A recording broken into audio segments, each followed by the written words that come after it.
नमस्कार मित्रांनो, मी दीपक वडवी. मित्रांनो, आजच्या या व्हिडिओत आपण पाहणार आहोत महिला तक्रार निवारण व अंतर्गत तक्रार समिती याचे प्रोसिडिंग लेखन व इतिवृत्त लेखन कसे करावे या संदर्भात सविस्तर माहिती आपण या व्हिडिओ जाणून घेणार आहोत. मित्रांनो, याच समितीला मागील वर्षी विशाखा समिती असे देखील नाव होते. माहे ऑगस्ट 2026 करता सभा क्रमांक 3 साठी लेखन करण्याचा प्रयत्न केलेला आहे. त्याआधी मित्रांनो, आपण जर या चॅनलला नवीन असाल, या चॅनलला सबस्क्राईब करायचं आहे, या व्हिडिओला लाईक करायचा आहे, हा व्हिडिओ आपल्या मित्रांना नक्की शेअर करायचा आहे, कारण असेच माहितीवरील व्हिडिओ आपणास या चॅनलला पाहावयास मिळतात. मित्रांनो, आपणास जर याची महिला तक्रार निवारण समितीची PDF किंवा वर्ड फाईल हवी असेल तर डिस्क्रिप्शनला जी लिंक दिली आहे त्यावरून आपण ही प्राप्त करू शकणार आहात. या ठिकाणी शाळा, केंद्र, तालुका, जिल्हा आपणास टाकून घ्यायचा आहे. ज्या दिवशी सभा घेणार आहोत ती तारीख या ठिकाणी टाकून घ्यायची आहे. ठराव किंवा ठरावाचा तपशील थोडक्यात या पद्धतीने प्रस्तावनेचं लेखन करून घ्यायचं आहे.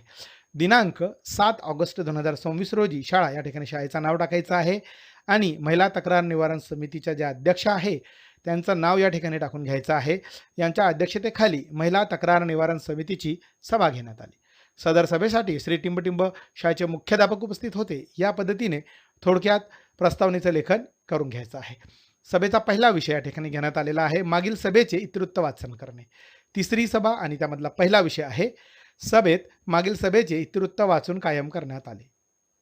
पुढचा विषय आहे विषय क्रमांक 2 शाळेतील महिला तक्रार निवारण यंत्रणेचा आढावा. फार महत्त्वाचा असा हा विषय आहे. 2 नंबरचा महिला तक्रार निवारण समितीच्या माध्यमातून शाळेतील महिला तक्रार निवारण यंत्रणेचा आढावा घेण्यात आला. समितीच्या सर्व सदस्यांनी बैठकीस उपस्थित राहून यंत्रणेच्या कार्यपद्धतीची माहिती घेतली. शाळेतील तक्रार पेटीची तपासणी करून प्राप्त तक्रारींची गोपनीयतेने आढावा घेण्यात आला. विद्यार्थिनी व महिला कर्मचाऱ्यांना तक्रार नोंदवण्याची प्रक्रिया समजावून सांगण्यात आली. तक्रारीचे वेळेत व निपक्षपणे निवारण करण्याचे महत्त्व स्पष्ट करण्यात आले. महिला सन्मान, सुरक्षितता व गोपनीयता राखण्याबाबत सूचना देण्यात आल्या. लैंगिक छळ प्रतिबंधक नियम व महिला हक्कांविषयी माहिती देण्यात आली. तक्रार निवारण प्रक्रियेत पारदर्शकता व संवेदनशीलता राखण्याचे आवाहन करण्यात आले. शाळेतील सुरक्षित व भयमुक्त वातावरण कायम ठेवण्यासाठी आवश्यक उपाययोजनांचा आढावा यावेळी घेण्यात आलेला आहे. आपत्कालीन संपर्क क्रमांक व समिती सदस्यांची माहिती सूचना फलकांवर प्रदर्शित असल्याची खात्री करण्यात आली. भविष्यातही महिला तक्रार निवारण यंत्रणा अधिक प्रभावीपणे कार्यान्वित करण्याचा निर्धार व्यक्त करण्यात आला. सदर उपक्रमामुळे विद्यार्थिनी व महिला कर्मचाऱ्यांमध्ये सुरक्षिततेची भावना अधिक दृढ झालेली आहे व हा ठराव सर्वानुमते या ठिकाणी मंजूर करण्यात आलेला आहे. या ठिकाणी सूचक अनुमोदक आपल्याला टाकून घ्यावायचा आहे. सभेचा पुढचा विषय आहे विषय क्रमांक 3 लैंगिक छळ प्रतिबंधक नियमांची माहिती. फार महत्त्वाचा असा विषय आहे. महिला तक्रार निवारण समितीच्या वतीने लैंगिक छळ प्रतिबंधक नियमांविषयी जनजागृती कार्यक्रम आयोजित करण्यात आला. कार्यक्रमाच्या अध्यक्षा यांनी विद्यार्थिनी व महिला कर्मचाऱ्यांना सविस्तर मार्गदर्शन केले. लैंगिक छळ म्हणजे काय, त्याचे विविध प्रकार व त्यापासून संरक्षणाचे उपाय स्पष्ट करण्यात आले. कार्यस्थळ व शाळेमध्ये प्रत्येक महिलेला सुरक्षित व सन्मानपूर्वक वातावरण मिळणे हा तिचा मूलभूत अधिकार असल्याचे सांगण्यात आले.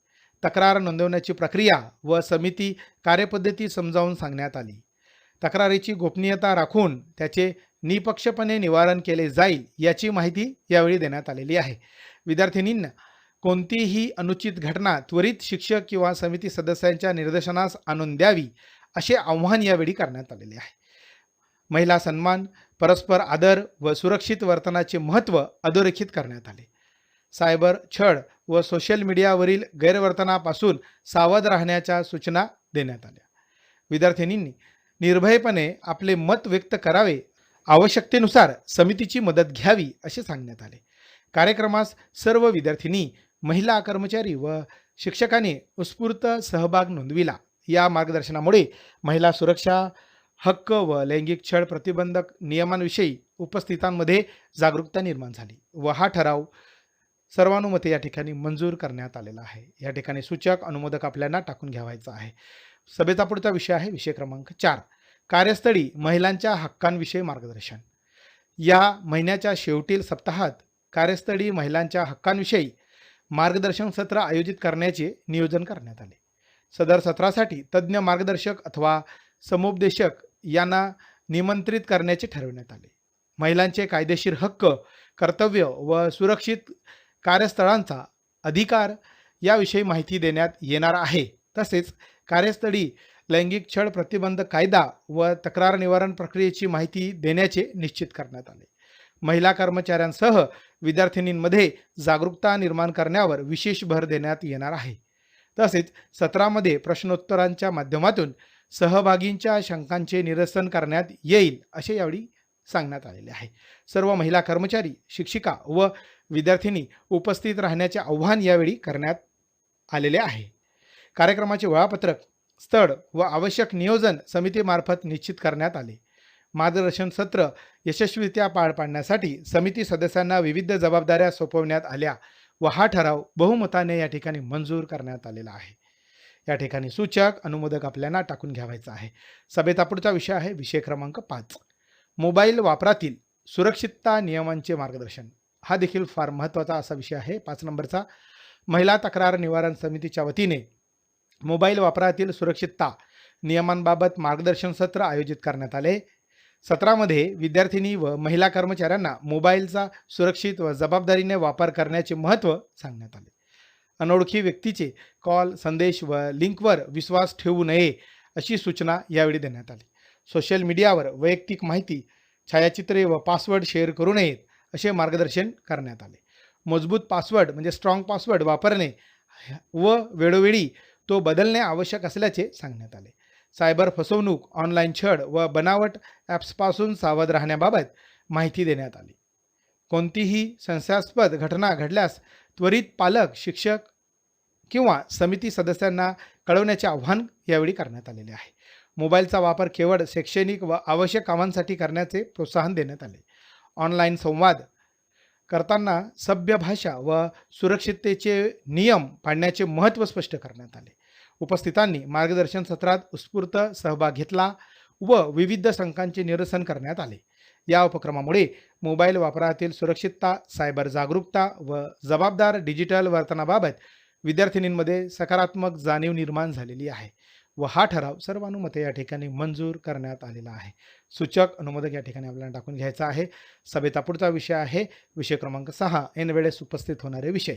ऐनवेळेसच्या विषयावर सखोल चर्चा करून श्री टिंबटिंब यांनी सभेस उपस्थित सर्व सदस्यांचे आभार व्यक्त केले. अशा पद्धतीने खेळीमेळीच्या वातावरणात अध्यक्ष यांच्या संमतीने सभा संपन्न झाली असे घोषित करण्यात आलेले आहे. या ठिकाणी शेवटी एक पेज जोडलेला आहे. महिला तक्रार निवारण समिती किंवा अंतर्गत तक्रार समिती सभेस उपस्थित सदस्य आहे, त्यांचे नाव या ठिकाणी टाकायचं आहे, यांच्या पदनाम या ठिकाणी दिलेलं आहे आणि स्वाक्षरी करून आपल्याला हे दप्तरी ठेवता येणार आहे. जर आपण याची वर्ड फाईल घेतली तर आपल्याला हवा तो बदल करून या ठिकाणी प्रिंट करून स्पायरल बाइंडिंग करून आपल्याला डिजिटल रजिस्टर देखील तयार करता येणार आहे. याची जर PDF किंवा वर्ड फाईल हवी असेल तर डिस्क्रिप्शनला जी लिंक दिली आहे त्यावरून आपण ही प्राप्त करू शकणार आहात. धन्यवाद.